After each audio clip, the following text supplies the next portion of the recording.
Ari urang beranggapan bahwa inna lillahi wa inna ilaihi rojiun teh keur nu maot. Sabenerna mah eta kalimah teh keur jalmi anu hirup. Tadi dia geranya urang diterjemahkeun ya. Dina Tanbihul Gofilin halaman 148. Faqala alladzina idza asobathum musibatun qalu inna lillahi wa inna ilaihi rojiun. Kan ieu teh tina sapalina jalma nu sobar teh tina musibah, di mana jalma eta meunang musibah teh ngucapkeun kalimah istirja eta teh ya. Urang ditingali innalillahi yakni nahnu abidullah, bahwa ku ayana ngucap urang innalillahi urang kudu boga kayakinan bahwa urang teh hambana Allah.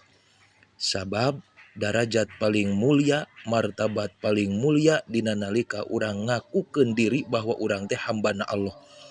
Urang teh hambana Allah. Wa fi mulkihi kujararan ayeuna lam lil milki urang teh milik Allah. Wa fi qabdotihi urang teh aya dina genggeman Allah. Lamun urang boga kayakinan lillah, lamna lil milki rek lil ikhtisos atawa lil istihqaq. Pangna urang hirup moal gegabah, moal nepi ka meuntas tina aturan Allah, sabab urang dina genggaman jeung milik Allah. Bahaya lamun urang meuntas tina sagarupana, tina sagarupa hukum Allah. Sabab in isna pa alaihi arzakuna, boga kayakinan urang dihirupkeun ku Allah, Allah nu ngarizkian. Ulah sok melang matakna ge kana rizki. Kada ya lamun jalma ngayakinkeun innalillah, boga kayakinan urang dihirupan ku Allah teh dibarengan jeung rizkina. Wa in mitna pa ilaihi ma'abuna wa maroduna. Dina nalika urang dimautan ku Allah teh urang boga kayakinan tempat balik geus disediakeun ku Allah. Tergantung di masa keur hirupna. Tah, ieu kapanggih ya. Itu lillah. Dina nalika urang ngucapkeun innalillah, aturan Allah kudu berjalan.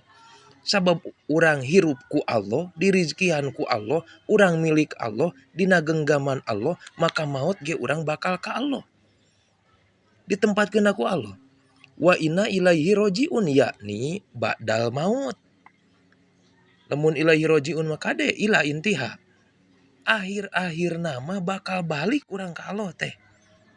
Ngan tergantung ayeuna ilaihi rojiun teh alus jeung henteuna kumaha ayeuna pengakuan dina innalillah, pengamalan dina innalillah kade.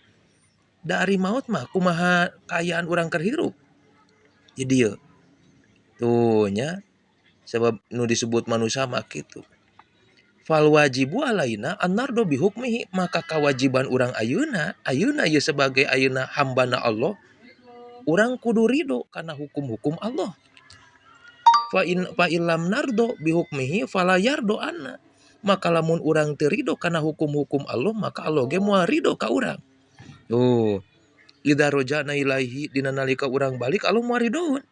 Ulaika yakni ahla hadis sifati alaihim sholatum min rabbihim. Maka jalma nu kitu nu boga kayakinan innalillah wa inna ilaihi rajiun eta teh nu disifatan nu bakal meunang rahmat Allah. Kitu tah euy.